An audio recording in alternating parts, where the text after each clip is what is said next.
And I'm now live. Just thought I'd go live. Just thought I'd go live before I went to bed. I didn't mean to repeat that. um, I just finished doing my final evaluation for the Engoo hiring process, and just thought I'd like to talk about that a little bit. And let me say, this is probably the easiest of um, the ESL companies I've interviewed for. This has probably been the easiest because I've interviewed for a lot of them. VIP Kid, Dada, Go Go Kid. There's one more I can't remember, but this is probably oh yeah, Palfish. I did interview for that too, like a while back. This has probably been the easiest one. I feel like the program was is one that's going to be very relaxing to do. Some things that I realized after looking at the training videos and then doing the actual process. In my head, I was thinking because the main parent company is based in Japan, if I'm not mistaken. So I was thinking this was like VIP Kid, but for children in Japan. But these are not children mostly, I don't think, because in the training videos and then in my demo, it was an adult. Those were adults, and this was an adult. So um, and that's going to be a change. And I think it's going to be a good change. Um, I'm trying to remember the first part. I know when you first apply, of course, they go over all the information that they need from you, just like any other company. And I remember, if I'm not mistaken, they ask you a question, and then you have to record yourself within a certain amount of time because they want to get a sample of your language. And I passed that.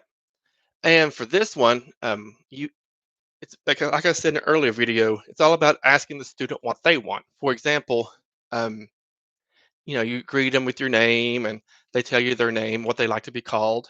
Um, and so then everything is very asking what do they want. For example, you would say, so would you like to do introductions? And the person says yes or no. This person, yes, I would like that. And then I ask them, would you like to go first?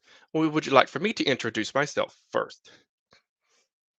And then like that, of course, she said for me, and then she introduced, and then we asked each other questions about what we said in our introductions.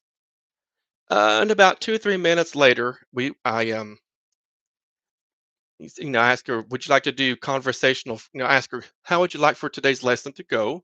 Would you like to do conversational free talk, or would you like to look at the news articles? And she chose news articles, so we allowed her to choose which one she wanted, and then we proceeded with, would you like for me to read? We can do I read, you repeat, or would you like to do the reading and I listen for your reading? And we did I read and she repeated. We started like that for a while. Let her ask questions. If there was a word she didn't recognize, she would ask for maybe a further definition of it. Um, I would sometimes use it in a sentence or give her synonyms of that word to help her understand it. Um, about halfway through that, she goes, I would like to. She changed. I think for the rest of today's lesson, I would like to do free talk about the same subject. So I would, ask her, okay, what would you like to talk about?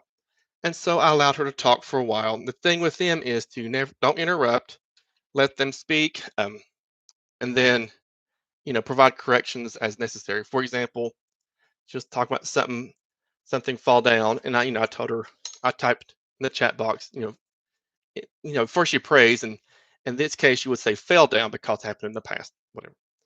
And so everything is neat and polite. In my um, letter I got so far says, "Hi Jason, congratulations for passing," in all caps, "your final evaluation. Here is feedback from your evaluator. Your English is clear and easy to understand," with a smiley face. "You adjusted the speaking speed to mine. You made sure that I understood everything. Your explanations were easy for me to understand. You use the chat box properly, and you're supposed to use the chat box a lot. I know. Anytime you give an example sentence or a definition, they like for you to type it in the box so the students can read that as well.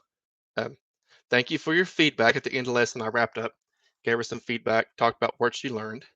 You joined the room on time, ended on time. You engaged me in conversation. I liked your attitude and personality, and you are nice and polite." And then she says, I'll check my email here in a bit. In the next 5 to 10 minutes, you'll receive your pre-activation requirement email with the list of requirements you'll have to complete.